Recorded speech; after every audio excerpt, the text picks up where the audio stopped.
Good afternoon and welcome to today's meeting.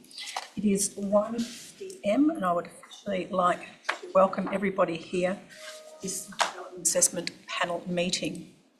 In officially opening today's meeting, I would like to acknowledge that we are hosting this meeting on the traditional land of the Whadjuk people of the Noongar Nation and are joined by people from other lands around the state. We acknowledge the Aboriginal people as the traditional custodians of Western Australia, pay respects to elders past and present, and the ongoing connection between people, land, waters and community.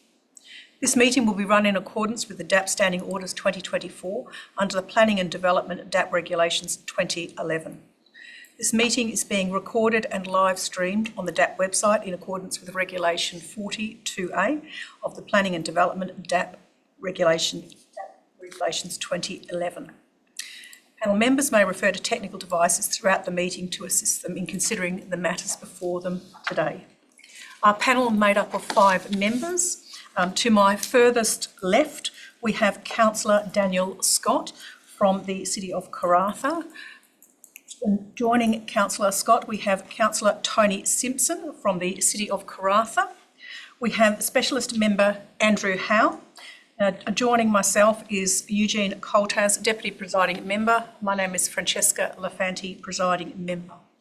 We have an apology for today's meeting and is listed in our agenda, Councillor Kelly Nunn. There are no members on leave of absence. Minutes for this DAP meeting, as of other DAP meetings, will be available on the website. We also have joining us today officers from the City of Karratha, Jerome Hurley and Zane Zadia. Is that how you pronounce that? Thank you. And we have that's correct. Thank you. And we have applicants and submitters here for both items, and I will introduce those when we get to that point.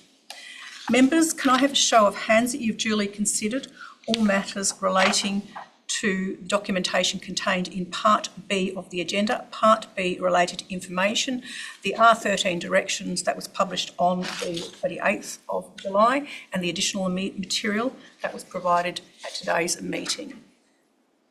That's a show of hands. That's unanimous in relation to Part B.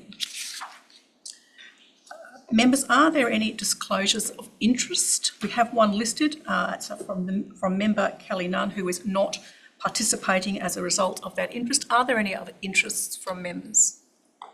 That is nil for the minute taker. And councillors, was this matter at all considered by council at a council meeting that you attended, this item? No, it was not. Thank you. We will now move forward to item 3.1, and it relates to lots 8, 9 and 10 Madigan Road, Gap Ridge, proposed showroom. We have 2 presentations. We have a late presentation that was approved today from Mr. Simon Burnell, CLE Town Planning and Design, and we are listed here to speak first. And then we have our second presentation, Mr. Alessandro Stagno from Apex Planning. Members, as you are aware, there is a 3-minute time limit for your presentations. For this part of the agenda, there's been no additional time frames granted for presentations. I will hand over to yourself, Simon, for your presentation. As you will have seen, members have received that material and indicated they have duly considered it before today's meeting. Over to yourself. Thank you, and apologies. My video to streaming doesn't seem to be working, so I can't connect there. But thank you for the opportunity to present this afternoon. As you said, I'm from CLE Town Planning, and we represent the landowner of the adjacent Karratha Toyota site. We have the landowner David Watson online as well for any questions if there are any following this presentation. So we speak in objection to the proposed setback and building bulk of primarily the Bunnings portion of the building in the northern portion of the site abutting Dampier Highway. The proposal is inconsistent with the structure plan, which requires a 33.5 metre setback to Dampier Road, with only a 13.8 metre setback proposed, a 20 metre variation. The Karratha Toyota site was purchased on the assumption of a consistent setback being provided, and a commitment was provided by Landcorp at the time that the required setback would be satisfied. This commitment was included in the contract of sale for the Karratha Toyota site, and the commitment was eventually delivered through the structure plan. Failure to recognise this requirement at this stage of the process, with the very simplistic built form response in the northern portion, is inconsistent with the principles of orderly and proper planning. The intent of the structure plan is to provide consistency to the activated built form frontage to Dampier Highway, to provide equal opportunity for each landowner and commercial business, to enhance the streetscape, and to provide built form outcomes that are safe and functional. The development proposes a 5-metre high wall abutting Dampier Highway with partially solid and partially visually permeable mesh screening. This facade does not include any pedestrian entrance, pathway, or facade activation, and is likely to result in visible pallet racks with garden centre stock located behind. The area adjacent to Dampier Highway includes a nominal landscape strip, which is partially eliminated by vehicle access into the delivery gate, and there is no relief provided between the garden centre wall and the driveway. This indicates that very limited design response has been implemented to offset the substantial setback variation to this road. The proposal presents a setback of 53 metres to Madigan Road, the primary frontage of the site, which is 20 metres in excess of the minimum requirement. This setback differential presents opportunity for the building to be redesigned and situated in an alternative format with greater separation to Dampier Road. The setback issues result from the grouping of parking adjacent to Madigan Road and the prioritisation of this parking, which results in a back-of-house design as the key frontage to Dampier Highway. We question if this is the best spatial planning response for this site. Elsewhere on site, the tenancies are activated, include interest or public artwork to respond to the expectations of the planning framework. However, the Dampier Road frontage has clearly been excluded from this consideration. This proposal has a direct impact on the Karratha Toyota site, including its visibility from Dampier Road and the overall quality of the streetscape provided to Dampier Road. We appreciate the importance of this development to the Karratha locality. However, there are obvious opportunities to achieve a better outcome, and we request that the DAP consider the impact of this design and respond accordingly. Thank you. Thank you for your presentation. Panel members, are there any questions to this presenter? No. Thank you. If you do have questions, you can come back further in the meeting.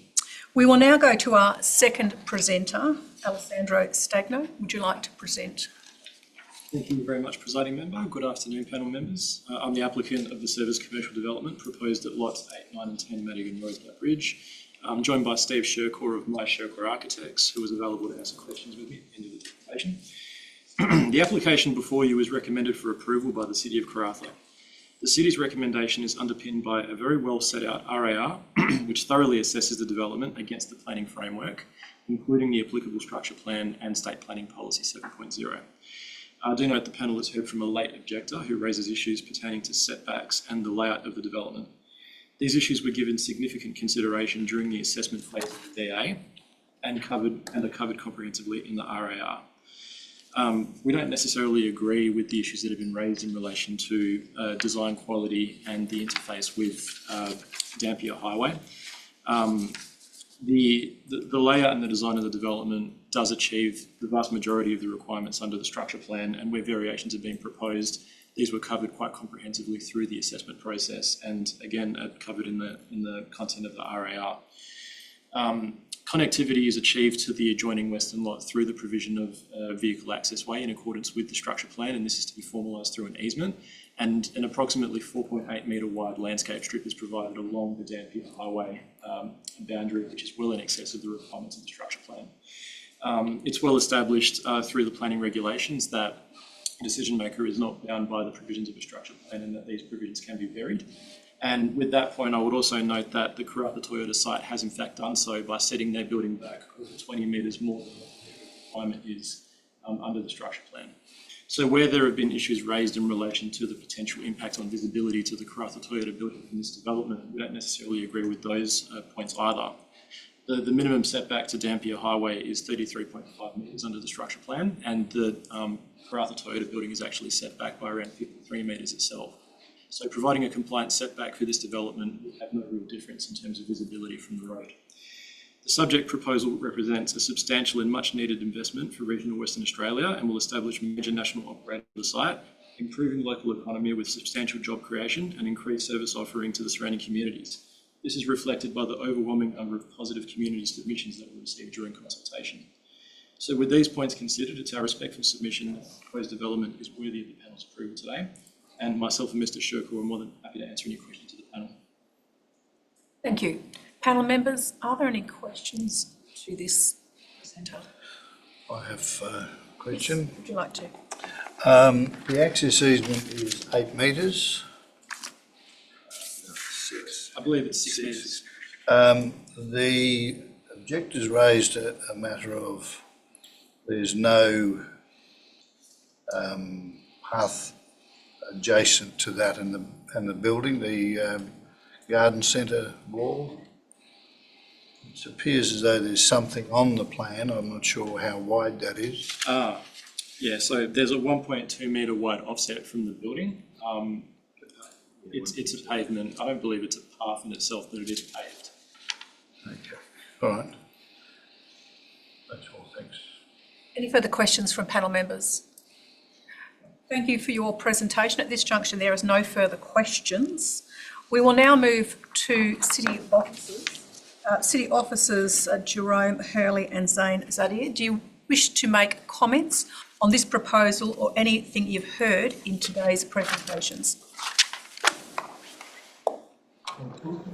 No, thanks. Not at this stage. Happy to answer any questions. Thank you. Panel members, are there any questions to City officers?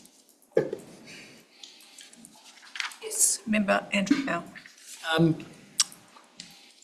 The condition 1 talks about notes on the plan forming part of the approval. We don't have any on our digital set. Are there any other notes that we need to be aware of that are part of this approval being made? No, there's not. And I would just make the point that in terms of the conditions, they have been referred to and accepted by the proponent or the applicant, I should say. No additions to the plans. Secondly, I think they submitted a stormwater drainage plan. Is that different to a management plan that you've requested as a condition? Just a naming thing and they just resubmit it with a new name? Yeah.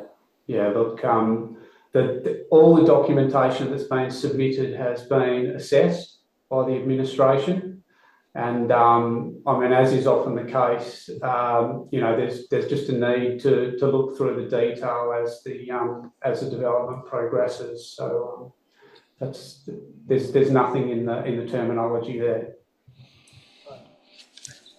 Any further questions for any members? I have a question to either one of you. Could you provide some comments in relation to the late presentation that we've received today? Particularly, I'm looking for comments, and I know you've referred some of this in your RAR and in the submissions table response. Can you speak specifically to the impact, in terms of your assessment of impact on the adjoining property from Dampier Road? Yes, and I did prepare some notes in relation to this matter, so I'll answer the question by referring to those notes, if that's okay. Yes, thank you. So the owner of the vehicle sales and servicing business immediately west of the proposed development objects to the encroachment of the proposed development into the 33.5 metre boundary setback prescribed by the approved structure plan, and how this would affect commercial exposure, noting the development on that site complies with setback requirements. Schedule 2, Clause 27 of the Local Planning Scheme Regulations requires a decision maker to have due regard for an approved structure plan when deciding a development application. The approved structure plan states buildings should provide primary setbacks in accordance with Plan 2 setback plan. which shows a 33.5 metre setback from Dampier Road. The applicant seeks discretion to vary this setback to 13.8 metres. The layout of the proposed development is generally consistent with the development concept plan included in the approved structure plan document. While the development concept plan is not part of the statutory provisions, it does indicate that the type of development proposed is what is envisaged for the structure plan area. The proposed development and the existing development on the adjoining land have different orientations and different main frontages. The existing development on the adjoining land fronts onto Dampier Road. The proposed development would front Madigan Road. The proposed development is characterised of typical large format retail design. The proposed permeability at the Dampier-Madigan corner and along most of the Dampier frontage is considered an appropriate design approach at this end of the development. Most of the proposed development within 33.5 metres of the northern boundary is an open style development forming part of the proposed garden centre. Less than 20% of the wall that protrudes into this area is fully solid. The proposed visually permeable screening for the garden centre facing the Dampier-Madigan corner and extending along most of the Dampier frontage will soften building bulk and provide for greater activation. The building on the adjoining property has been set back more than required by the approved structure plan. The pylon signs installed close to the front of the adjoining property would still be visible from the westbound carriageway entering the intersection of Dampier Road and Madigan Road. The views of the existing development on the adjoining lot when approaching the Dampier Road-Madigan Road intersection in the westbound carriageways of Dampier Road are currently obscured by landscaping within the cemetery until the vehicle is close to the intersection. Drivers travelling through the intersection would be accelerating from 70 kilometres an hour to 100 kilometres an hour, so would very quickly see the full existing development on the adjoining property as they drive past. Drivers stopping at the traffic lights would see the pylon signs and likely some of the western portion of the existing development beyond the proposed development. The approved structure plan shows the potential for a future entry to the estate to the west along Dampier Road, which would require main roads approval. There is currently no other access into the estate to the west. Due regard has been given to the setback prescribed by the approved structure plan for the Dampier Road frontage of this development. While the exposure concerns of the adjoining vehicle sales and servicing business are understood, the proposed minor protrusion of a solid wood into the setback area prescribed by the approved structure plan is considered acceptable in the circumstances. Thank you. I have no further questions at this juncture. Is there any further questions from panel members?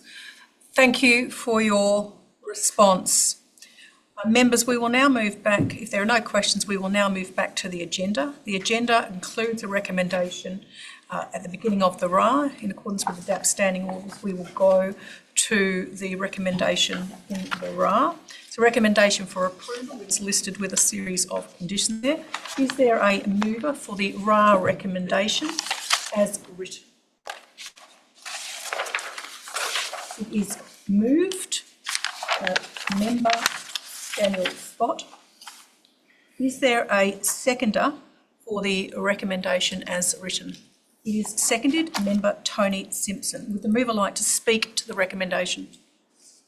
Yes, thank you, Chair. I think with the City Karratha's RA report and our officers assessing this and what was explained there from Jerem, due consideration has been taken in account to the structure plan for this development, and being locals there as well.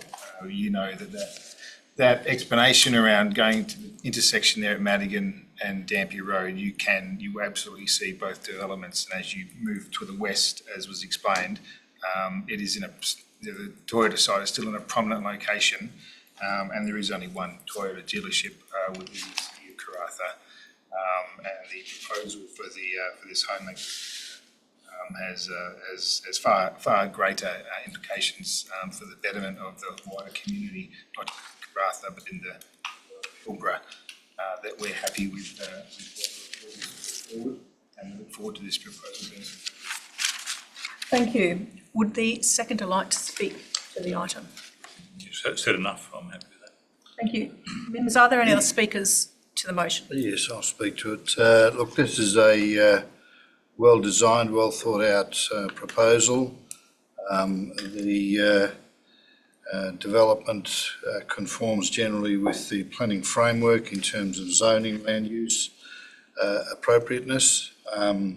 It's a site that's been well considered for this type of use under the structure plan. There were no objections initially, but very few. There's only one, I think, to the proposal. No objections from referral agencies. The planning assessment undertaken by the City of Karratha was comprehensive. It addressed all of the statutory requirements for the site, and also I think their explanation for recommending some of the conditions, relaxation of standards in terms of setbacks, I found to be comprehensive and well addressed. The issue regarding the setback to Dampier Road, I think that's been well justified through the council staff, and therefore I'm supporting the proposal. Thank you. Are there any other speakers on the motion on the table? I will speak to the motion. I'm supportive of the proposal.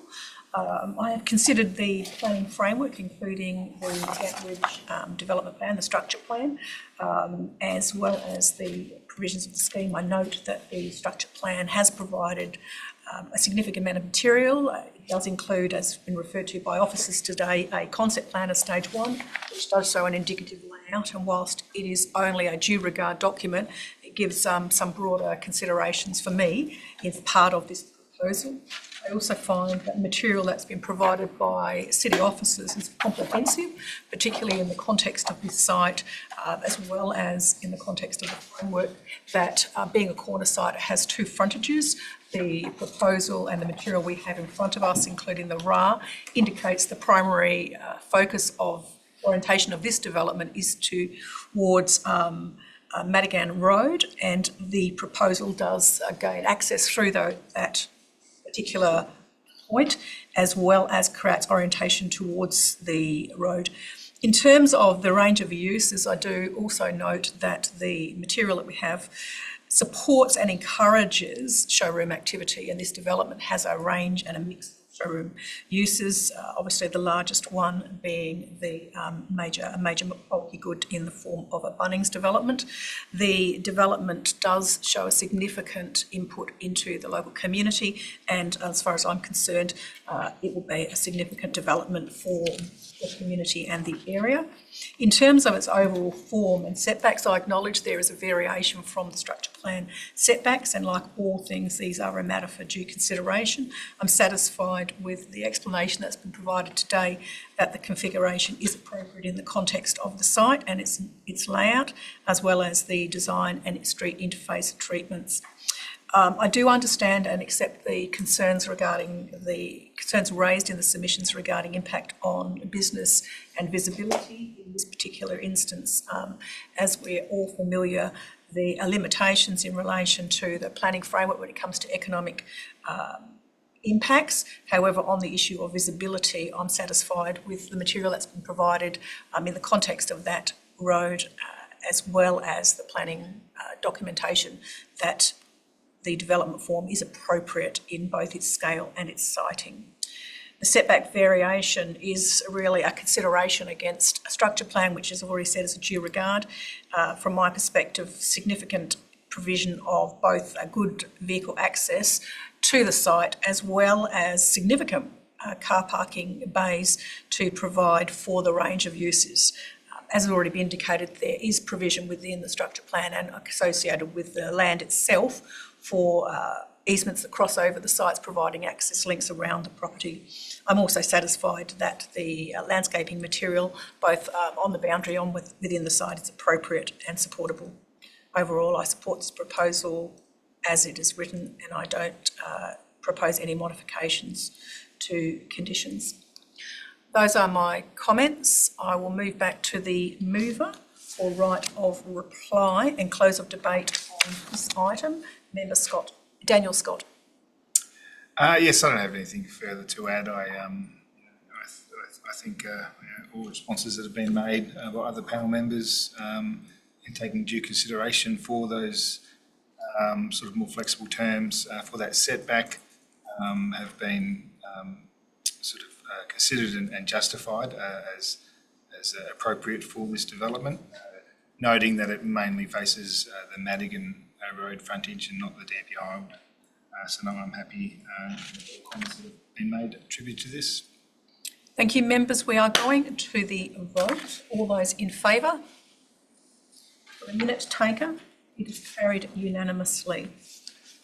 We move back to the agenda and we are going to go to item 3.2. Before we do go to item 3.2, it is now 1:27 a.m. and I'm moving back. Oh, sorry. Well, that would be a very late.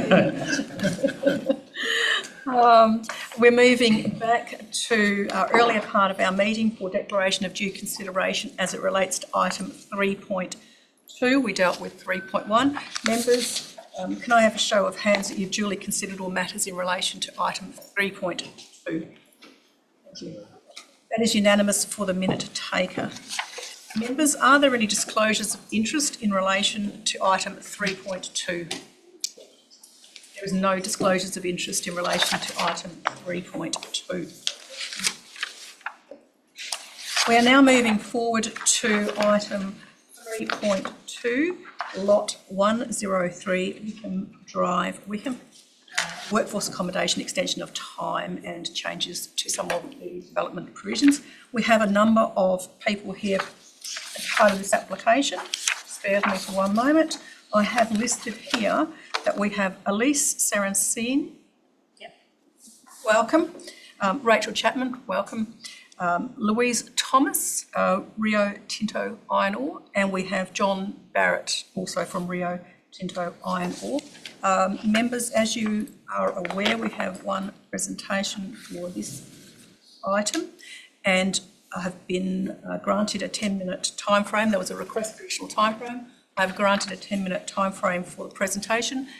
You will also be familiar that there was an R13 request and that city officers have provided a response. I assume you have a copy of that. Great. Okay, well, we'll hand over to yourselves for your presentation. Thank you very much and good afternoon, Chair and panel members.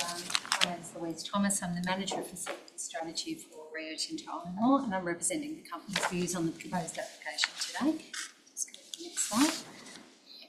Wickham is a purpose-built port town in the Pilbara. It's where our port and rail workers live. As you can see from the details on the slide, it is a mixed tenure town and company houses are on leasehold tenure arrangements which are granted under a 21-year term from the Road River State Agreement. You can skip to the next slide. We're committed to Wickham and we use both residential and FIFO workers at our local operations, and we're proud to say that 87% of our port workers, our regular operational rostered employees at the port, live locally as residents.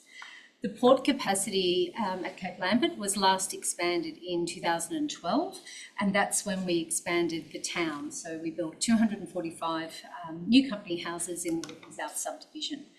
Our port capacity now is stable, so it's 210 million tonnes per annum. We have no current expansion plans, so we expect that our operational workforce will remain stable and therefore the company population to remain stable. As I said, we are committed to Wickham. We've recently, over the last 5 years, done $85 million worth of upgrades to our older company houses. This has been through refurbishments and a major structural integrity roof and cyclone screen replacement to bring everything to modern wind code standards. As well as as renting company housing, as our port and rail operations employees do, we've given, over the last 10 years, we've given employees the choice to be an owner-occupier, although it's quite limited in Wickham because most of the land is not freehold. As you can see, we have now 49 owner-occupiers who live in Point Sampson, Roebourne, and some parts of Wickham. We also have spent over $14 million in the last 5 years on town electrical upgrades, and we've invested in community services as well. In the community hub, $8 million contribution there, car parks for the local primary school, the squash courts, painting the shopping centre, and currently running a mobile GP clinic in the town. So we're very committed to the local town. But FIFO is critical to our business. We need transient short-term workers to run our shutdowns and our construction projects. And these are the type of workers who can't live residential because of the short-term nature of that type of work. We have 3 FIFO facilities in the town. Have we got the next slide talking to that? I'll keep talking. 3 FIFO facilities. We have Wickham Lodge in Cadgwood Villas. That was built around 2012 when we expanded the port. And this is a campus-style multi-storey accommodation for operational workers who are on regular rosters. So it's like their home away from home. These people are coming back to Wickham week in, week out. Wickham Village, which is the subject of this application, it's a Donga-style village. It's been there since the early 2000s and it's had a series of short-term approvals over that time, and it's on freehold title, unlike most of the town. We'd like to be transparent about our need for the village, which is why we are asking for a 10-year operating licence. We are forecasting strong demand for major projects in the future, as well as our regular shutdown work, which occurs on a sort of 3-monthly cycle. Historically, our utilisation of Wickham Village is about 50% full. So on any given night, it's around 150 people against the installed capacity of 300 rooms. That demonstrates that we use it largely as an overflow village. It's not for our operational main rostered workers. It's rather cyclic with peaks and troughs during the shutdown period. The future business need for the village is driven by major future projects. Probably the one that I can call to mind the most is the structural integrity work that we're planning to do in the future at the port stockyards. So this is the project that will modernise the port and yard layout and equipment, so the big bucket wheels and stackers and reclaimers. And that's really taking a 50-year-old asset and bringing it up to work in a safe and efficient way. We haven't done a detailed study on that, but we're forecasting that that work is likely to occur after some marine structural integrity work, which is more in the next 5-year period. So turning to our proposal, the last time this went to Council for an extension of operating licence in 2022, we listened to Council. There was some strong commentary about the external look of Wickham Village being a Donga-style village, and I'll let Rachel talk to these future slides which show the proposed improvements that we're outlining. Inside the building, we're planning on rearranging the main, what's called the Central Facilities building. We have a local community gym there that rents space there from us. We're planning on giving them a 50% increase in floor area. We're also going to modify the bathrooms so that they can have separate male and female showers and toilets, which they don't currently have. We have done extensive social assessment work for this proposal, and we did an extensive community survey late last year. There were a number of workshops. The community survey received 169 responses, which was a response. 86% of those people identified as Wickham locals. We were very transparent in the survey. We said we'd like to have the village for another 10 years, and we outlined investments we're proposing both at the village facility itself and our 2 proposed community offset projects. 91% of the survey respondents were supportive of our request to continue for 10 years and with the proposed investments. So we believe that's very strong, overwhelming community support. The two proposed community benefit offset projects are linked to the village through the community survey, which showed that about half of FIFO residents use the recreational precinct on an incidental basis once or twice a week. And the selection of the two community benefit projects came and was informed by the city's recreational planning and validated through the survey. These two projects will be executed by the city.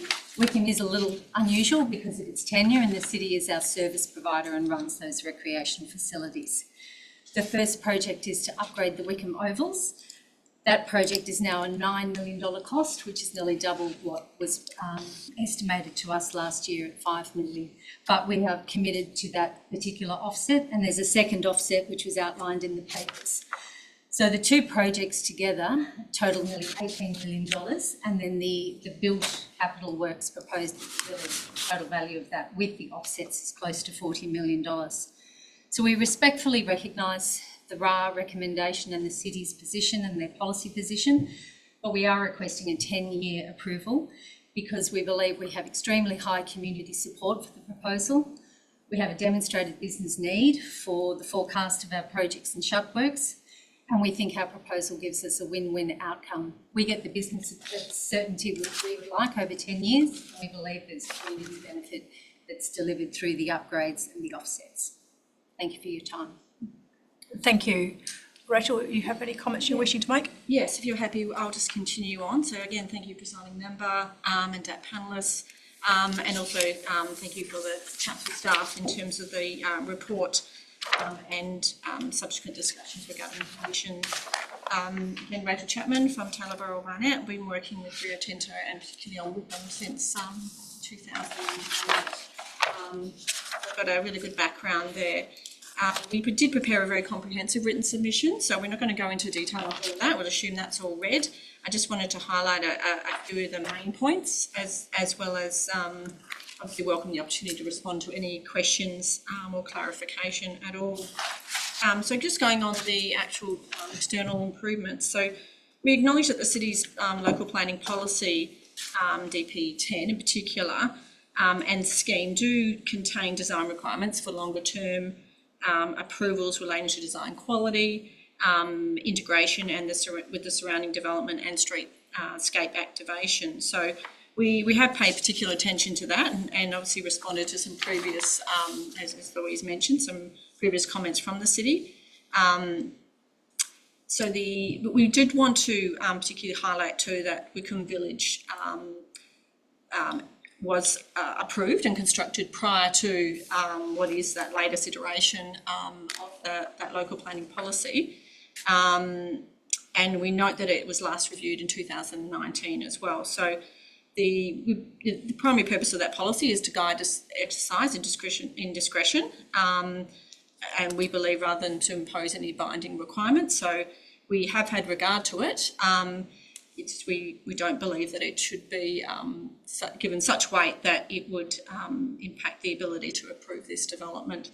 Again, we wanted to highlight that the purpose of this, of the upgrades, are to respond to those policy requirements, particularly improving the interaction between the subject site and the streetscape. Acknowledging though, we're still retaining what is Donga style accommodation, but it will not be visible on the street.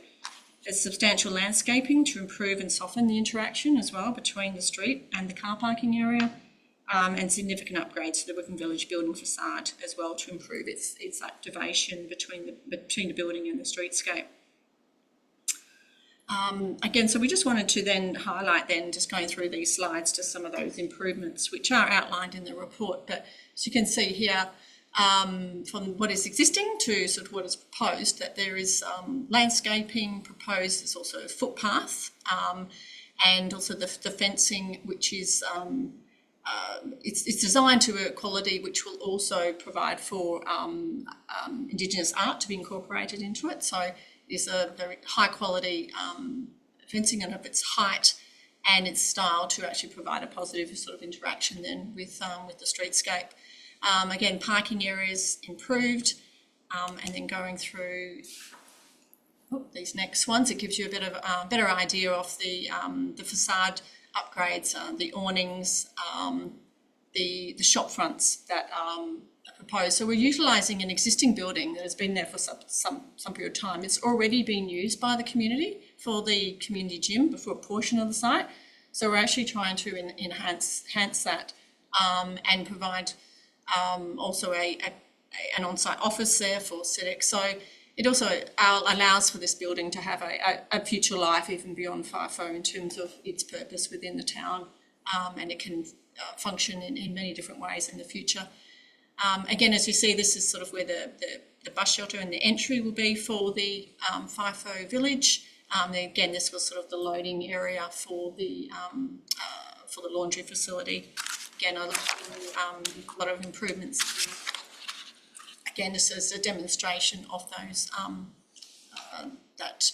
those facade treatment upgrades. And again, just another profile as well from Wickham Drive.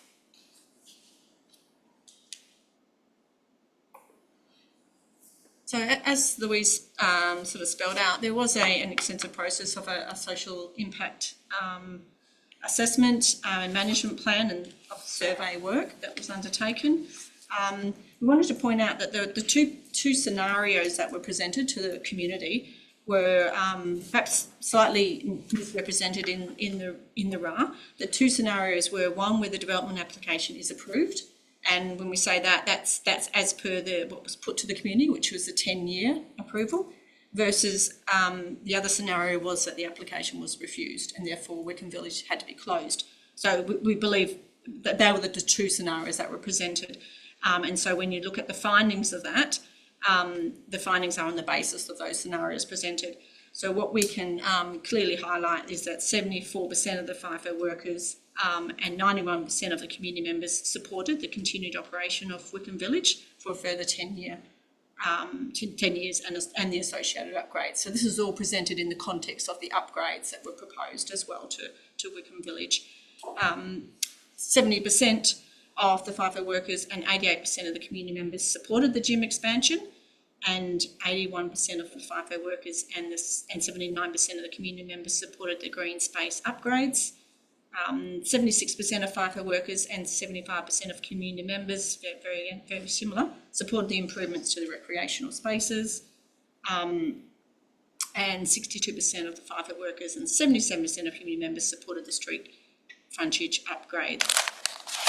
Importantly, what we wanted to highlight too is that there was also no submissions in objection to the development application from the community or any negative submissions at all. That's actually consistent too with previous applications whereby there were previous extensions. So there's a history of, I suppose, no concerns within the community in regard to the facility. Again, this was just to highlight those key social impact assessment and management plan key findings, which most of them I've highlighted already.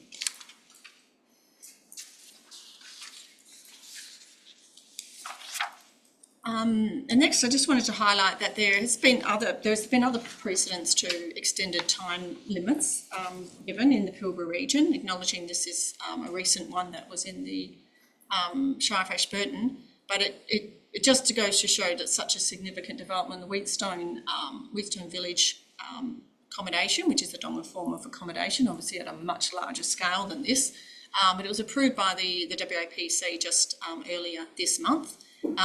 Through the ANSIA improvement scheme, so it was a commission obviously approval through that process. The original extension was 15 years. The extended original 15-year timeframe by 29 years. So they had a 15-year, and the recent approval provided them with another 29 years, give them a total of 44 years. And what was given significant consideration then was the demonstration of a continuing demand for that by the company, but also the unreasonable expectation that the company would abandon the facility and rebuild another facility when that facility was functioning to its in accordance with its requirements.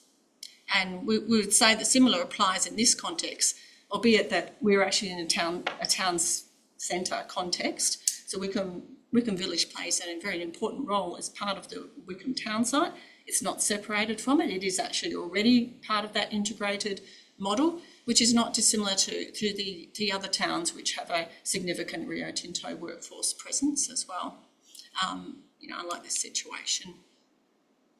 So we just wanted to sum up about in relation to the conditions, is that as a result of, I suppose, our request for some modifications to the conditions, the city's response has been that they do support those modifications as outlined in our deputation, albeit we remain not in agreement in relation to condition 1, which is the time limit for the approval. So I just want to reiterate that those modifications to the conditions that we have worked closely with the city office on are critical to the determination. We also just wanted to outline that in relation to the alternate recommendation that the RA includes, which is referencing in the event that a longer time frame is supported by the panel, there is reference to tying an extension to the review of the Robe River State Agreement. We just wanted to really spell that out, that we don't believe that this linkage is appropriate for a couple of reasons. Firstly, that the Robe River State Agreement doesn't actually expire in 2033. I suppose it's a bit of a misconception. Rather, it actually is an automatic renewal. As long as the company requests it and requires it, then it actually gets renewed. So we don't believe that it's appropriate to link Wickham Village to that in any effect. So what we've highlighted earlier in the memorandum is that there is a need and a demand for the 10 years. The request for 8 to 10 years, so the alternatives from the council officers to an 8 or 10 year approval then being limited or linked to a review of the SIMP after 5 years, we also we also put forward that we don't believe that's necessary. And that's because written into the conditions for this approval, if approved, under condition 3, is already the requirement for regular monitoring and reporting on the SIMP. So to add another requirement for another review into this, we don't believe is necessary. So just in summary then, we just wanted to again reiterate the fact that what we believe is that we believe that the proposal makes a positive contribution to Wickham town site.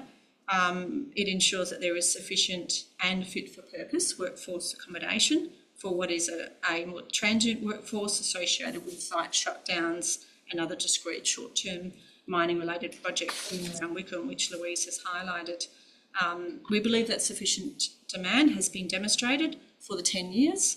And again, we're being very clear and transparent about the need for that for 10 years, and that the significant upgrades that are proposed are also considered reasonable, particularly understanding that the facility has been there for an existence for over 20 years. So the significant upgrades that are proposed, we believe are commensurate with a longer time frame being granted. Again, we want to reiterate the fact that the 10-year extension received overwhelming community support, as we have demonstrated in the 2024 community survey for the social impact assessment, and the fact that there has been no other submissions to the contrary. Thank you for the time, and again, we're here available for any questions or clarification. Thank you for your presentation. Panel members, is there any questions to the presenter? Yeah, thank you very much for your presentation. Cape Lambert's a strategic bit of infrastructure for your operations, and Wickham's a town that support it.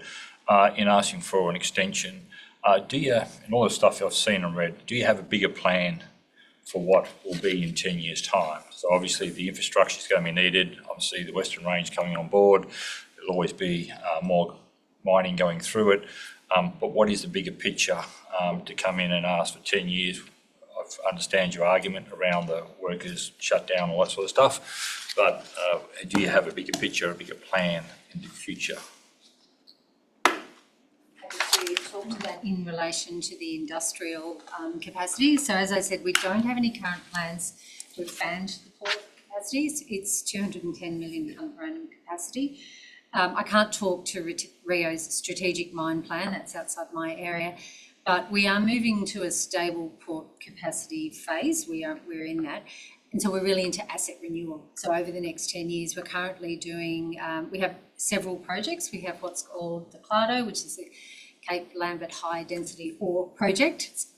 Everything has an acronym in our company. So that's a major focus at the moment that's talking about product quality. We then have marine structural integrity, so the wharfs, and looking at what's called the dolphins and improving that asset. And then we'll move to the port. So over the 10 years, it's more about asset integrity rather than capacity expansion. Was the question about the port? You're asking for an expansion. I know 10 more years for this camp, but what is the bigger picture in 10 years' time? Are we sitting here again?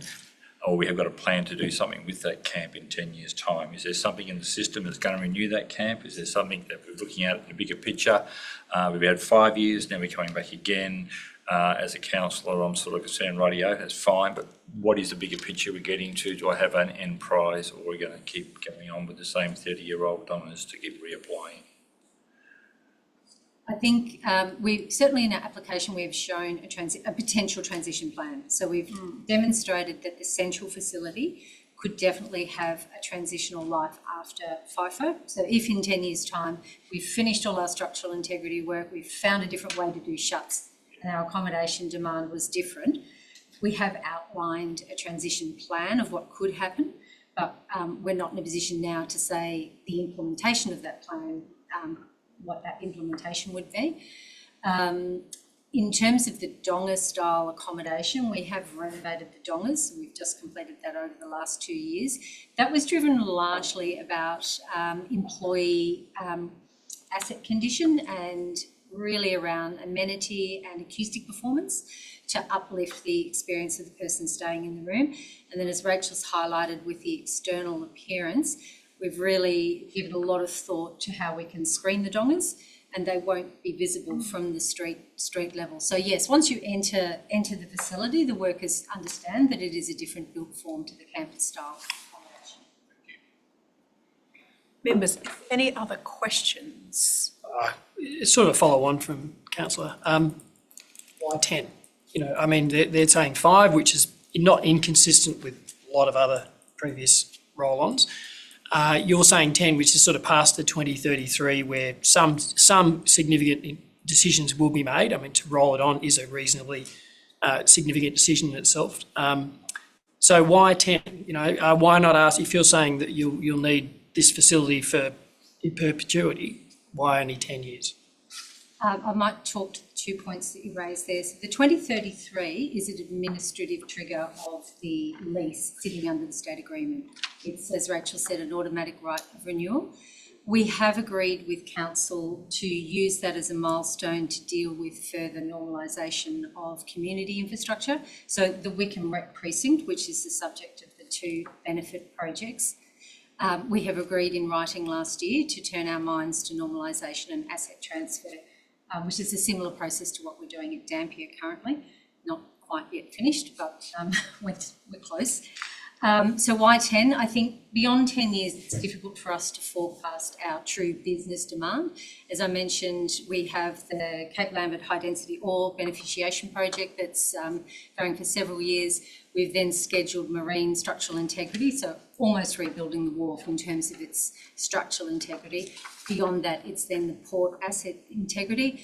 Beyond that, we can't really forecast what would be the other major driver of the accommodation need. So if I think about the shutdown workforce is what we peak to, and we might have 270, 280 rooms at an absolute peak out of the 300 occupied for a 2-week period, and then that drops down. The 10 years is driven by where we can foresee a sustained construction duration of, say, 18 months or 2 years, and there'll be several sequences of that. I hope that's answered. Yeah, it is. So what's the disadvantage from your point of view of having a 5-year approval, given it looks like you'll implement all your changes by then in accordance with whatever this is today, and you'll have that up and running and the improvements will be made and you'll probably be halfway through your port integrity process.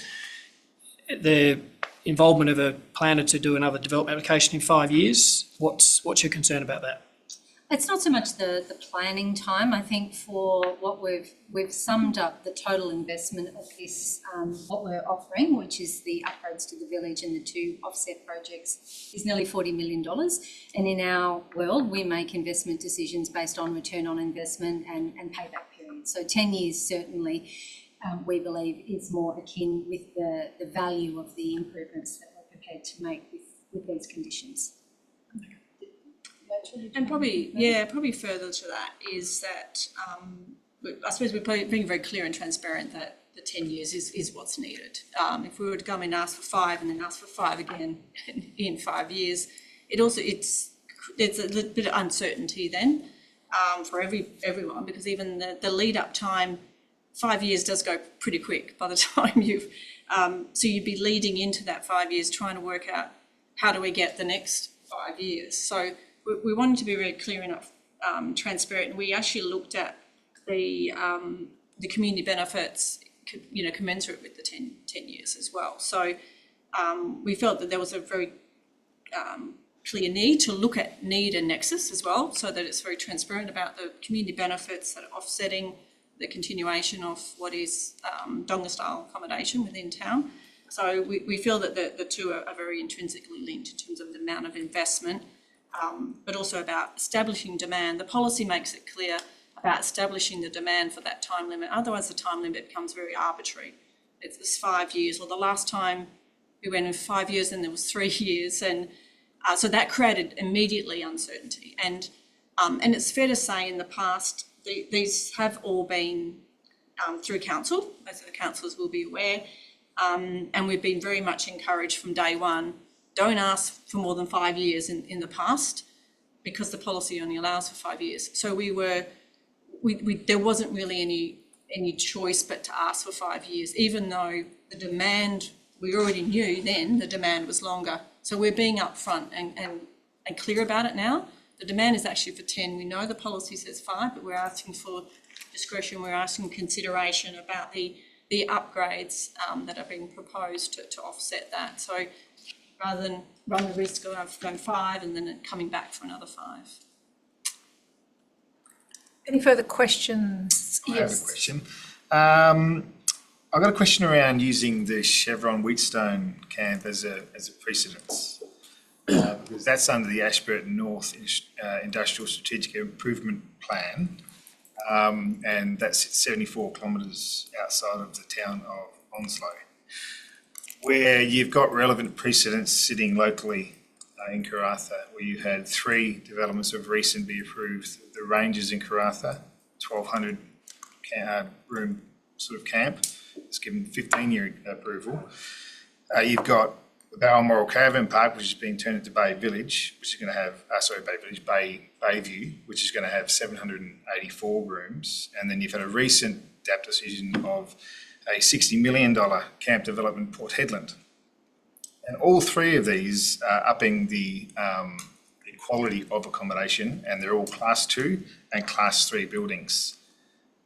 Right, so that is relevant precedence. So I'm just curious as to why those localised relevant precedents in today's age weren't used instead of Chevron's Wheatstone project, which sits outside of Onslow and was through a different statutory framework that doesn't relate to the City of Karratha's policies. Yes, yeah, that's correct. The reason why we outlined that one is because it wasn't highlighted in any report. So some of the other ones were highlighted in the RA report. Again, there's a slightly different context with Wickham too, we believe too, than in Karratha and Port Hedland. There is high quality accommodation already built, which is what we saw more campus style, as you're aware of in Wickham. It does serve a different need in terms of workforce need. It is the ongoing operational workforce. Again, what we're trying to, I suppose, differentiate it is that Wickham Wickham Village provides for more the contractual or contract workers who are there for shuts, maintenance, and these other sort of special projects. So they aren't in the same category as the other FIFO. The reason why Chevron was also an example was because that actually accommodates a variety of the different workforce within that one camp, including operational as well as shuts and maintenance workers. Is a huge camp. The demand in that regard, and the strong intention from the council was to have, and always has been in that case, was to have workforce accommodation in town, and obviously Chevron own a site in town as well, which was specifically for that purpose, for operational. But they got approval to build the camp, and I suppose that the camp is there. They got an extension based on what demand could be forecast. So we felt there was some similarities in that regard in terms of the use of the camp and the Donga style accommodation. But it is recognised that the city has their policy, and they have been largely sort of implementing that in a consistent way. But we do feel that there is a different circumstance for Wickham Village. It isn't a brand new facility, it is a facility that has been there for some time. It was built to a particular standard at that time that was allowed. It has always had temporary approval, so it is acknowledged that.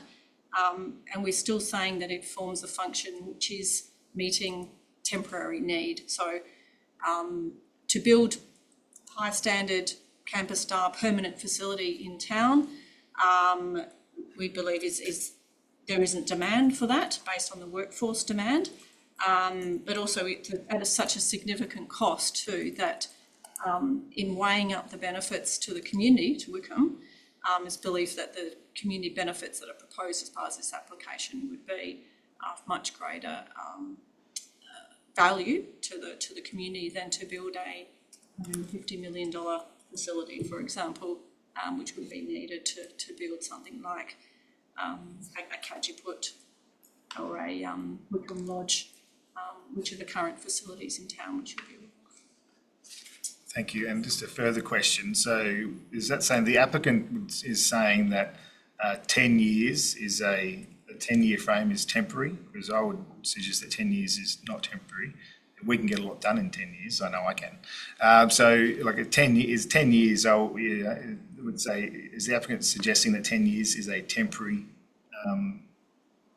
sort of a measure? It is still a time-limited temporary approval as we are seeking. We're not asking for a permanent approval for the facility. It is a time-limited facility still that we're seeking. Any further questions from any panel members? Yeah, I have. The cost of the refurbishment is $15.5 million. Is that correct? Or does that include the community? No, I'm sorry to cut you off there. Our budget estimate is $15.5 million for the works at the village. We haven't gone to tender yet. Just knowing escalation, I kind of rounded up when I said 40. So the two community offsets, the oval tendered price is now 9 million. It was 5 estimated last year, but it's 9. The current estimate for the second community offset is 8.5. So yeah, it's closer to 18 million. So somewhere between 35 and 40 million. But as I said, we haven't been to tender yet. So I'm a little cautious of Pilbara inflation figures. We don't normally go to tender unless you've got your approvals, do you? That's right. Okay, thank you. If any further questions, I have a couple of questions. As I understand, your tree in the material you've provided as well as today has linked your demand as well as the community benefits, and they're tied together both in terms of delivery and in terms of need for the delivery within the community as well as the need for the accommodation for 10 years. Is that correct? Yes. And you've also got a lot of material in your documentation in relation to the accommodation offerings that are being provided within the town. You've spoken a little bit about that as well. Can you speak a little bit further about that as I take away from the material I've got in front of me, is that this village is a small part of the accommodation offering relative to the requirements of the occupants of your, whether they're contract or permanent staff. Can you just clarify a little bit further about the commitment and the offering that's currently in place in relation to accommodation? Because this sits, as I understand, around a bigger picture about what Rio Tinto is providing in relation to accommodation within Wickham. Yeah, I'm happy, thank you for the question. I'm happy to talk to housing first because the majority of our operational workforce are residentially based. We have 755 company houses in Wickham.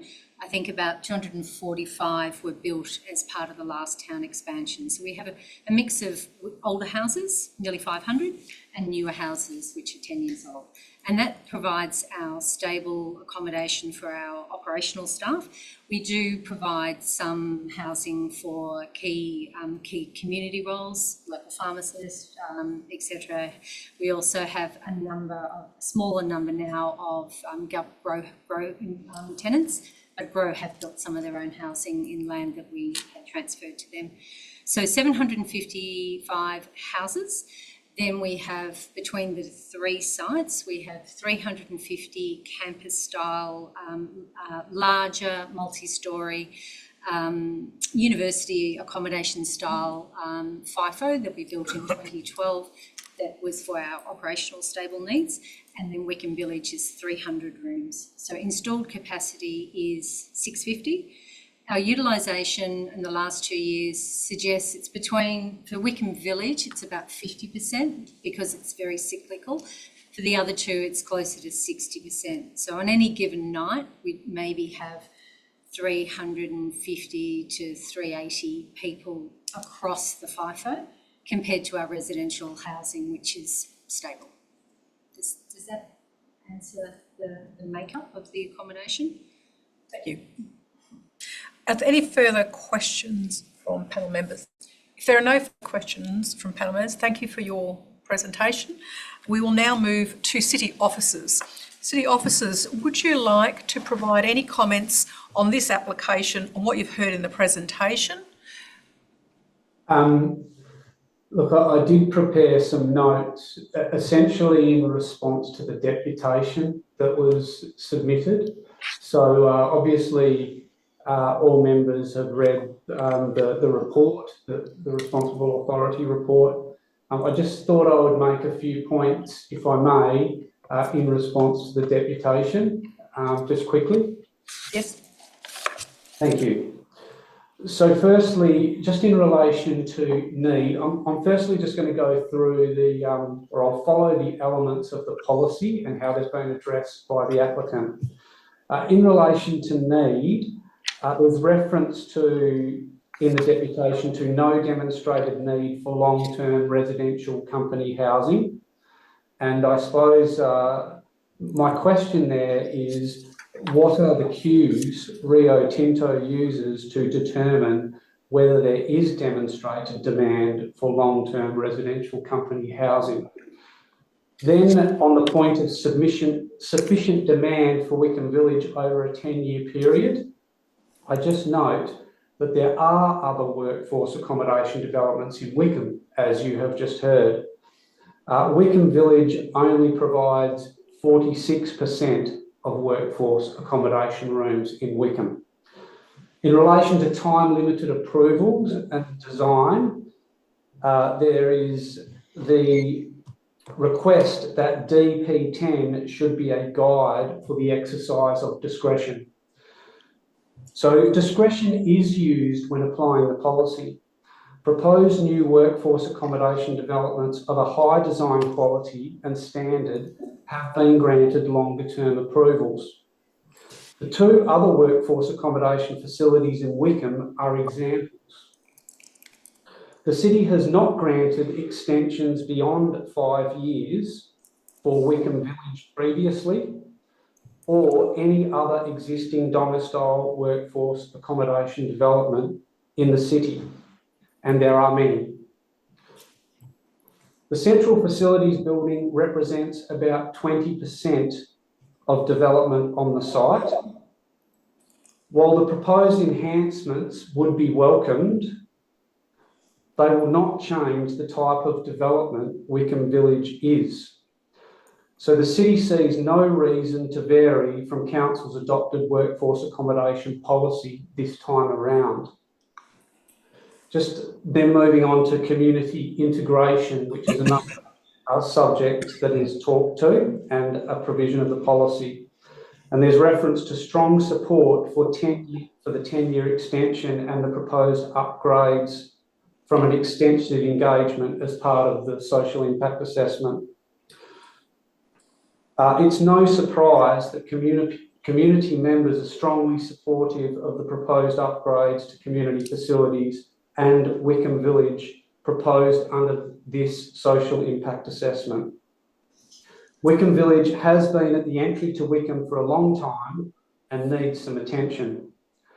While the city appreciates the investments Rio Tinto has made in community infrastructure improvements and is offering in association with this extension request, a decision on the approval timeframe for Wickham Village should not be influenced by investments Rio Tinto is proposing to make to its own community assets.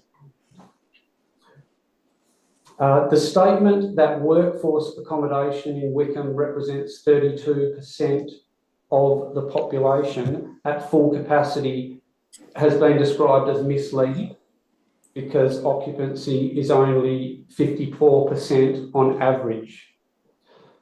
So while the city appreciates that FIFO workforce demand fluctuates, this raises questions about the need for the number of FIFO beds Rio Tinto has in Wickham and the need for such a long-term approval for Wickham Village. Rio Tinto should prepare a workforce accommodation strategy so the future implications for Wickham can be planned beyond 2033. The city has previously asked for such a strategy to be prepared in the past. And just of the proposed community benefits are not being sufficiently considered. So Wickham is still a Rio town. Rio Tinto has obligations under the state agreement and to the community to maintain community facilities and infrastructure. The city is partnering Rio Tinto to manage quite a bit of this for the community's benefit. The city considers that workforce accommodation developments should demonstrate community integration, including positive contributions, because they can otherwise operate quite independently and at the exclusion of the local community, which is not sustainable. The contribution Rio Tinto has made and is offering are appreciated, but the city does not consider that the offer of a contribution should result in a longer approval timeframe being granted. And then just in relation to the 2033 date, and I think this may have been asked in one of the questions, there are other key decisions relating to tenure, occupancy, management and term that will need to be reviewed and updated at this time or in 2033.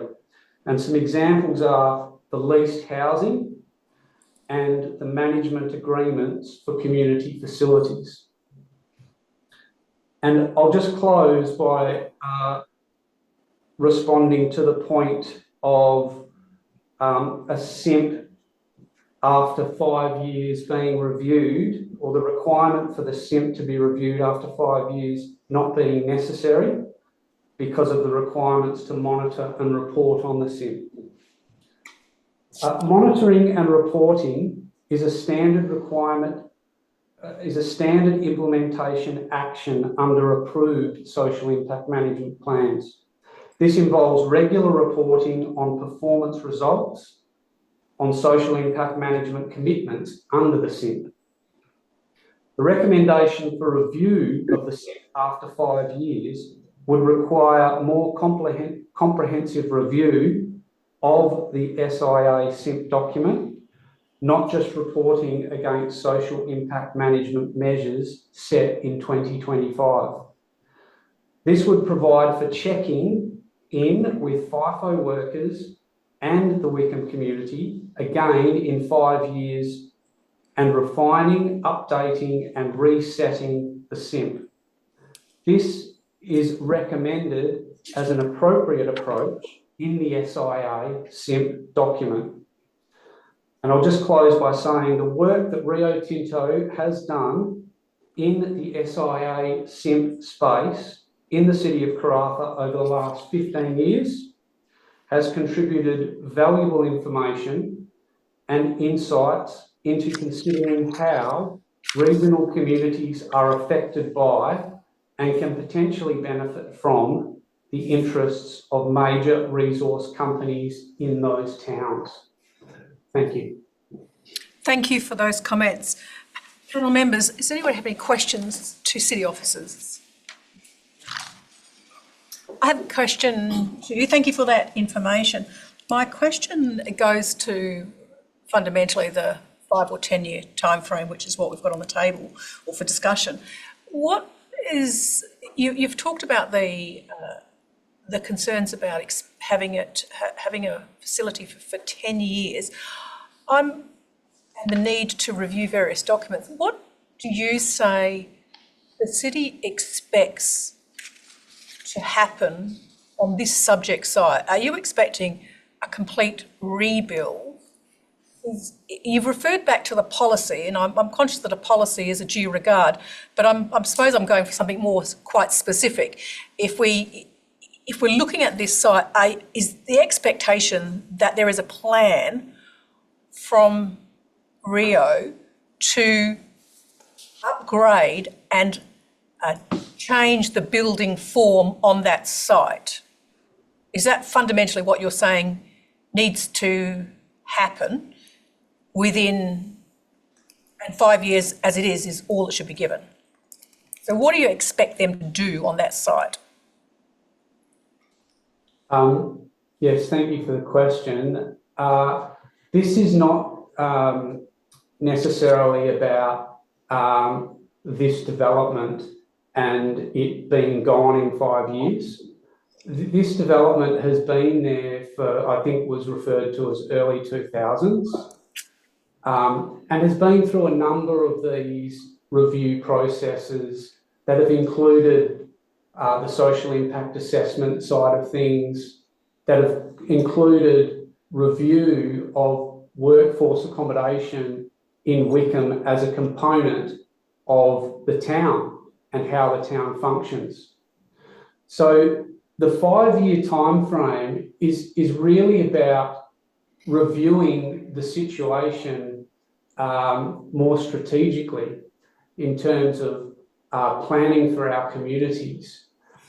And what is, look, I mean, the policy recognises that the resources sector fluctuates with construction phases and the need to bring in workers to enable those things to happen.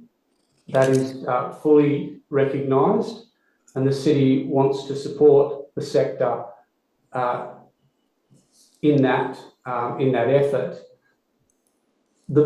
All we're saying is that 5 years represents a good period of time in terms of considering what we know about in terms of these construction waves and projects. There's been a lot of useful information provided in that respect, as there is when Rio Tinto puts these proposals forward.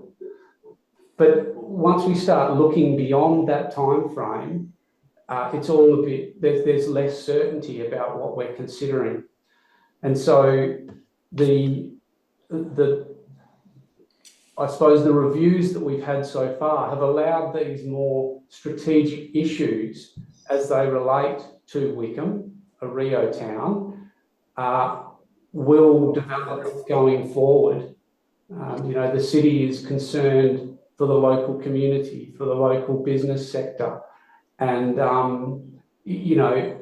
decisions like these on their own are potentially, you can look at based on does it stay or does it go. But there's a bigger picture in terms of workforce accommodation and how it is best managed in a regional centre like we have up here.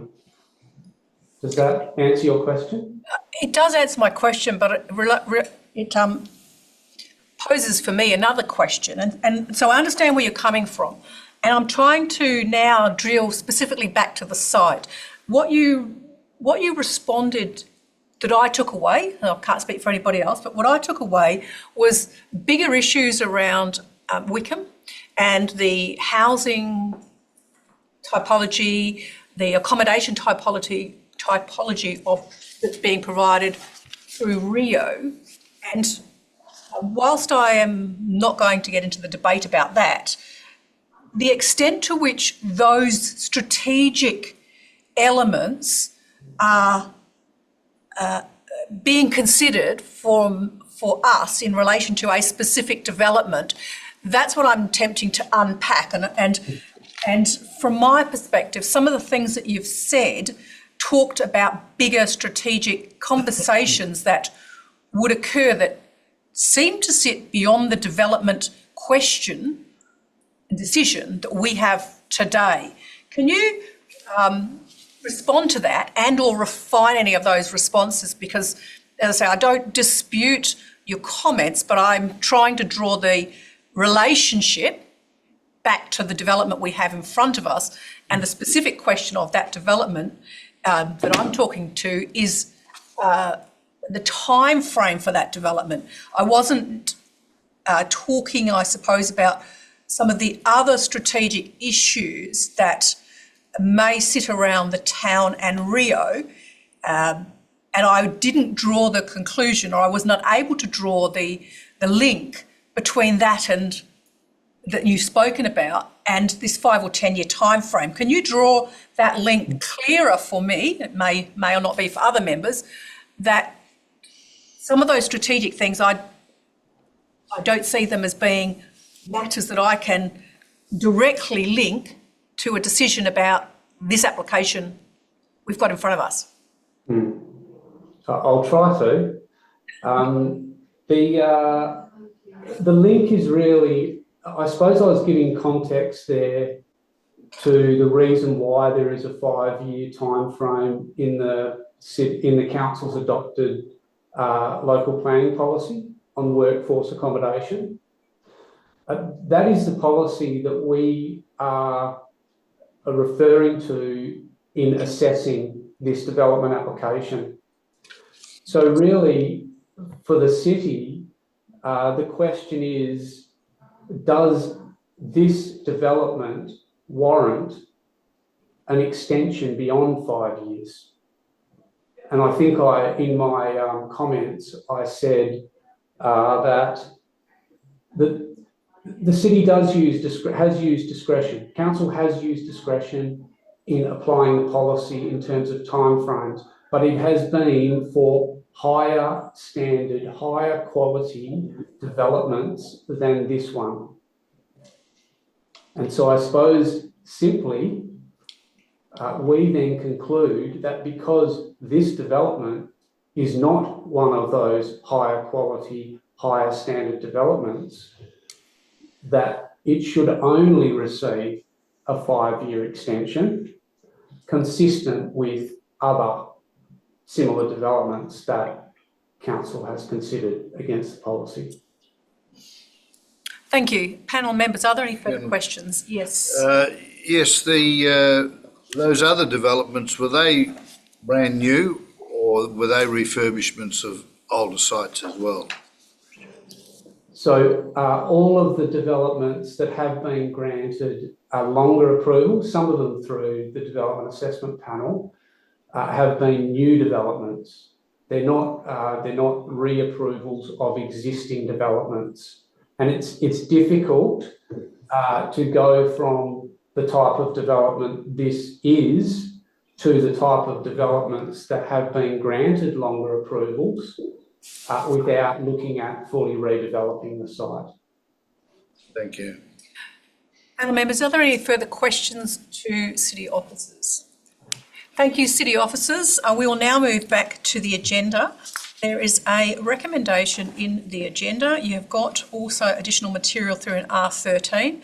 As per the DAP standing orders, is there a mover for the recommendation as currently written in the RA, beginning of the RA? It is moved. Member Daniel Scott. Is there a seconder for the recommendation? It is seconded. Member Tony Simpson. Would the mover like to speak to the motion? Yes, and as outlined by city staff there, that their guidance has been given through the policy of the City of Karratha for workforce accommodation, and the precedents being through other developments, and what, mind you, they are new. There is one in particular, Bay Village through Woodside. Although it be a new development, it was a new development on the same site that they previously had a workforce accommodation, and through negotiations with the city, based on it being near and located to a residential area of community, that significant investment in that camp quality was given approval through DAP, and that was a great example of industry and a local government working together to get a better outcome for a workforce style accommodation within a community. And just noting that, you know, the policy, while it is a guidance that has been formed by the city to move away from, in my opinion, the archaic style workforce accommodation, where you see companies like Mineral Resources that have put in significant investment for their workers, as workers, expectation of where they fly to for work has risen, and our policy aligns with getting better outcomes for not just communities that live there, but for communities that also fly into the region, and they feel more comfortable and participate within community when they are feeling a lot better. And we know, with regards to studies that have been done on mental health, for example, in a FIFO population, that the improvement of facility where you work is a direct link to your well-being, and that's why I support the review over 5 years, because we can continue to review how industry relates to our community, because we are the custodians of community and the betterment of the people that live there and fly into that community. Thank you. Would the seconder like to speak to the motion? Is there any other speakers on the motion? Yes, look, I support the proposed development, but I'd like to move an amending motion. And your amending motion that you want to do? To condition 1, to extend the approval to 8 years.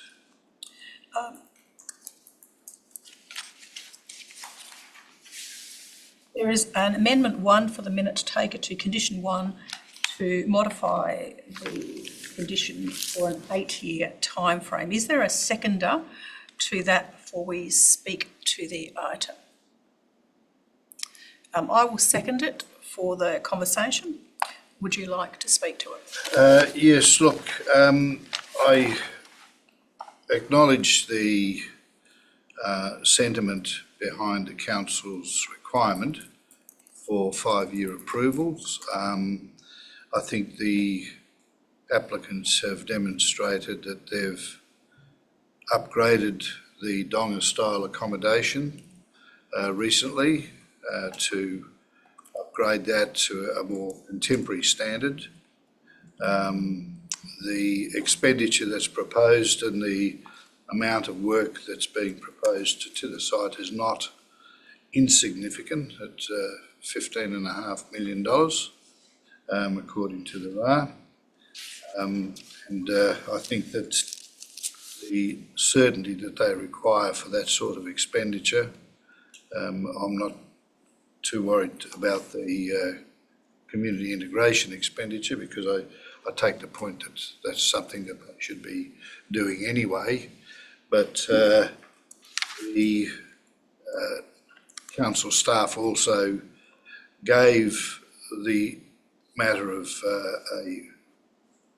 an extension of time for 8 years through to 2033, and I think that if we're in the era of deals being done, perhaps that's a good compromise without tariffs.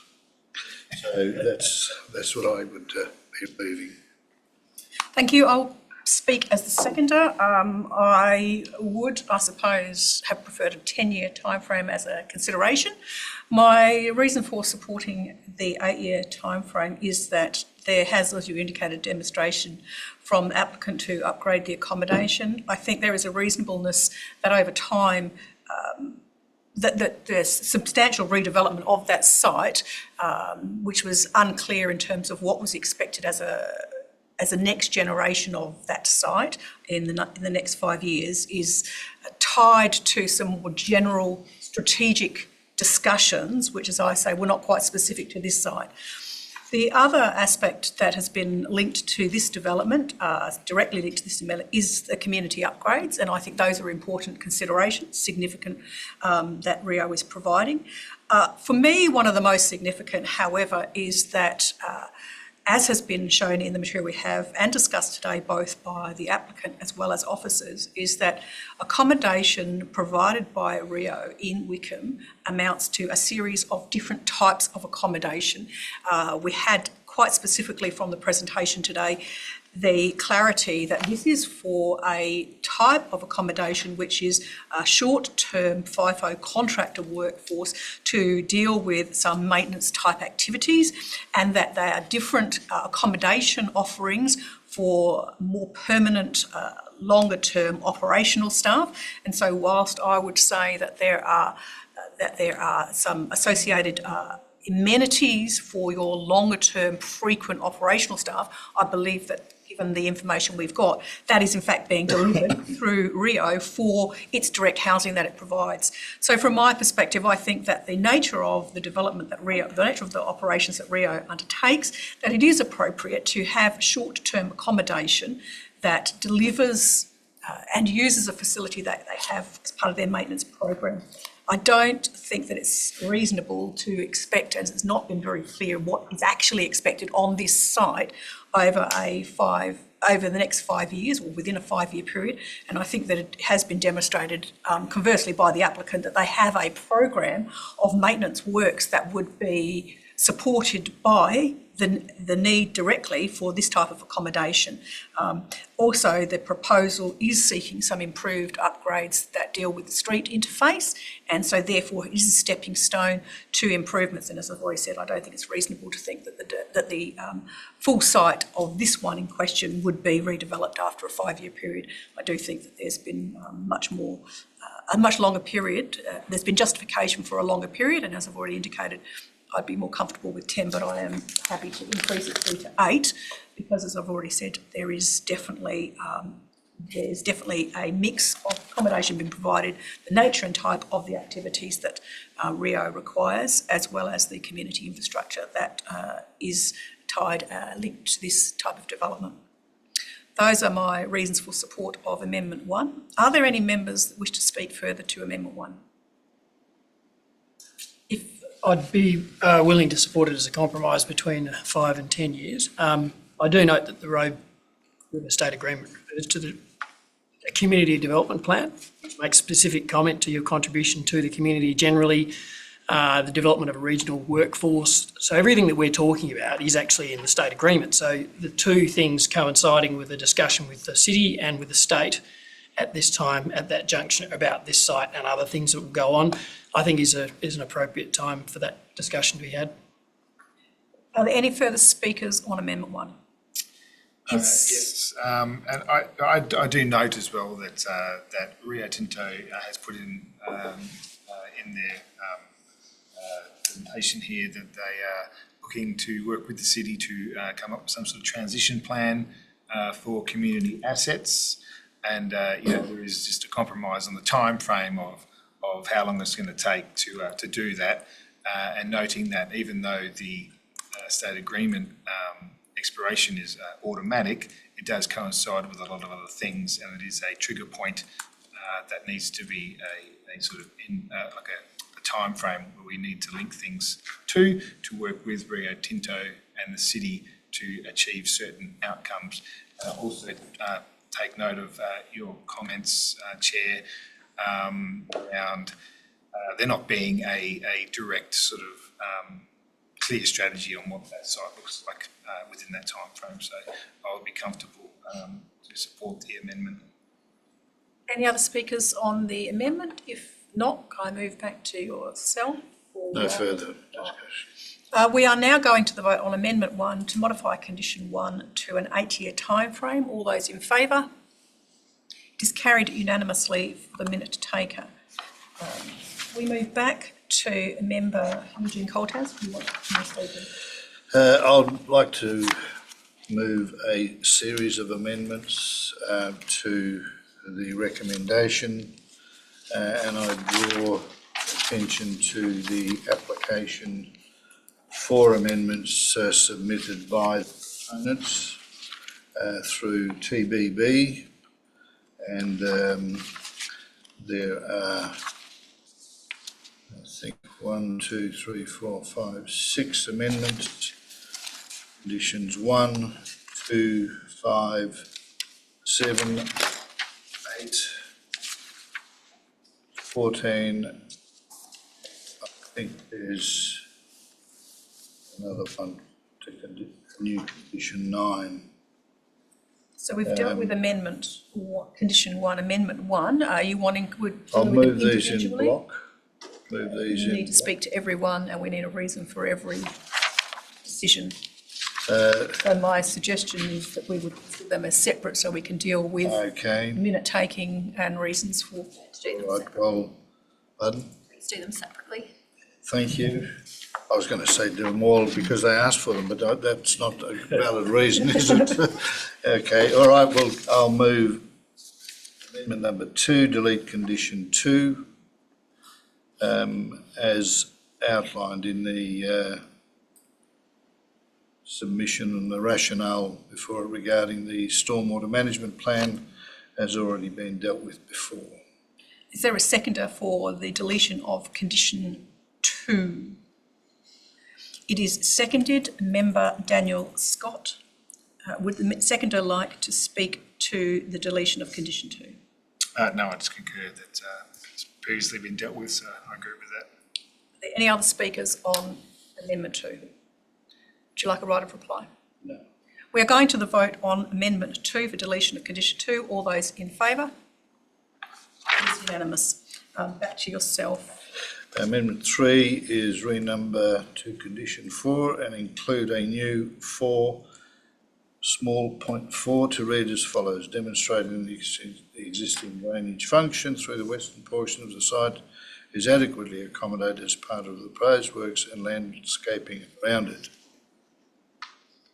Is there a seconder to modify Condition 5, now renumbered, would be as a result of the deletion, now renumbered to Condition 4, and to include a new point 4 to drainage? Is there a seconder for that? It is seconded.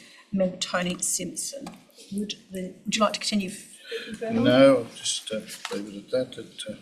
It's self-explanatory. Would the seconder like to speak to the? More self-explanatory. Any other speakers on the amendment? I'm supportive of this modification. It is a duplicate of a requirement, and that has been addressed, so I'm comfortable with the change. Do you wish to have a right of reply and close of debate? Yeah. We are now going to the vote on Amendment 3, modifications to current Condition 5, which would be renumbered. All those in favour? Carried unanimously. Back to yourself. 4, delete condition number 7. Is there a seconder to delete condition 7, which deals with the bushfire management plan? Happy to. It is seconded. Member Tony Simpson. Would you like to speak further to it? I think it's self-explanatory. Yes, yeah, I think the fact that SPP 3.7 applied to the proposal and therefore it's not required to do a bushfire management plan. Thank you. Any other speakers on amendment or deletion of condition 7? If there are no other speakers, we're going to go to the vote. All those in favour? It's carried unanimously. For the minute taken. Back to yourself. Amendment 5 to condition 8. You're seeking to modify condition 8. That's right. In relation to the time frame for the construction of work for the footpath. Footpath along Mulga Way on the eastern boundaries of the site. Is there a seconder to modify condition 8? It's in relation to the time frame for undertaking works for the footpath. It is seconded. Member Tony Simpson. Would the mover like to speak further to the modification? Just that it was construction of the footpath was a condition of the previous approval and is yet to be implemented. The condition also had some technical problems and the condition requires some further discussion and negotiation with the council, and the time frame proposed is appropriate. Thank you. Would the seconder, Member Tony Simpson, wish to speak to this amendment? I'm all good, thank you. Any further speakers to the amendment? I'll speak to the amendment. I think it is reasonable given the nature of the works and the impact on the street infrastructure that require ongoing liaison and design between the applicant and the Shire. Do we ever like right of reply? We are going to the vote on amendment 5, condition 8 modification. All those in favour? Is carried unanimously. Moving back to yourself, Member Eugene Coltaz. 6, to include a new condition in regard to the construction of the footpath along the southern boundary of the subject site to the satisfaction of the City of Karratha. This has amendment 6. Is there a seconder for amendment 6 in relation to condition 9? Happy to second that.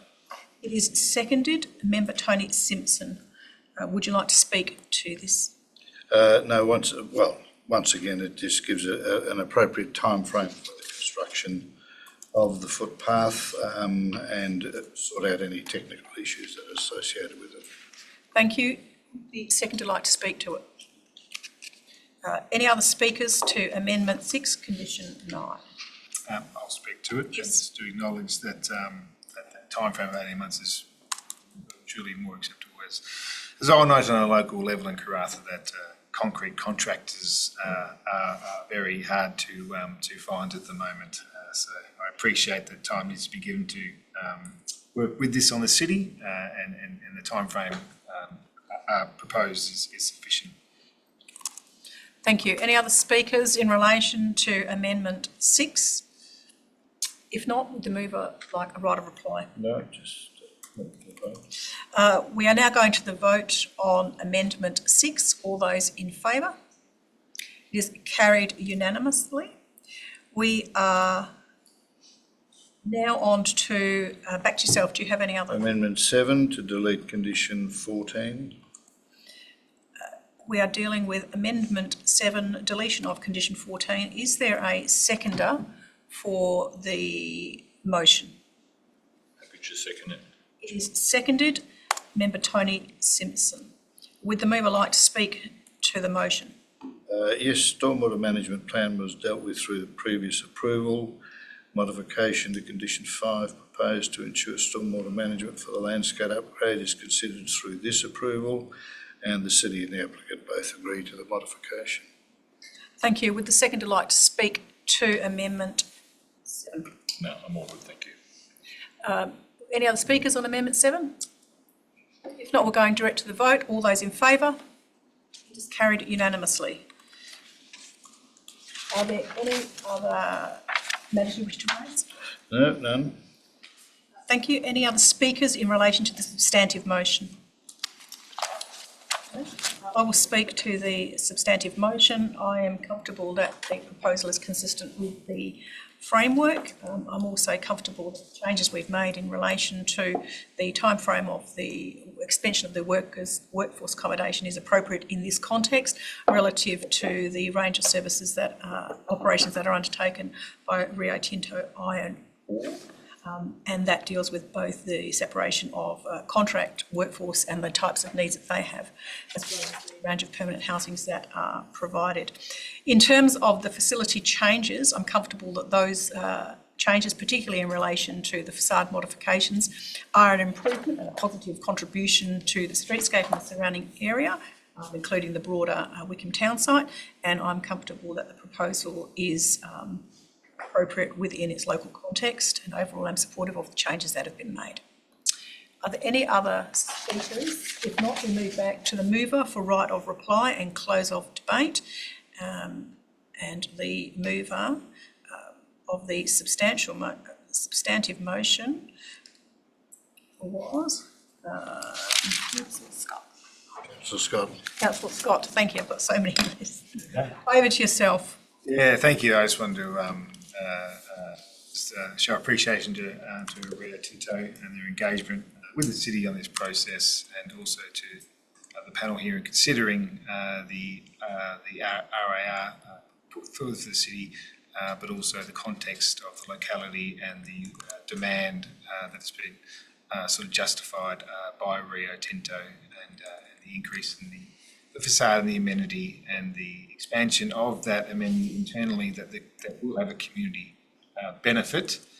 And I do note as well that I understand the Donga style is, as I said, archaic. However, I do acknowledge that modifications and upgrades have been undertaken with that. I am supportive of the amended Amendment 1. Thank you. Thank you. We are now going to the vote on the substantive motion inclusive of the amendments that have been carried. All those in favour? It has been carried unanimously. On that note, we will now conclude conversations in relation to item 3.2. I move back to the agenda. There are no Form 2 applications for consideration today. There are no Section 31 SAT reconsiderations. As part of our agenda, we have some information in Part C. They are the SAT application Supreme Court appeals.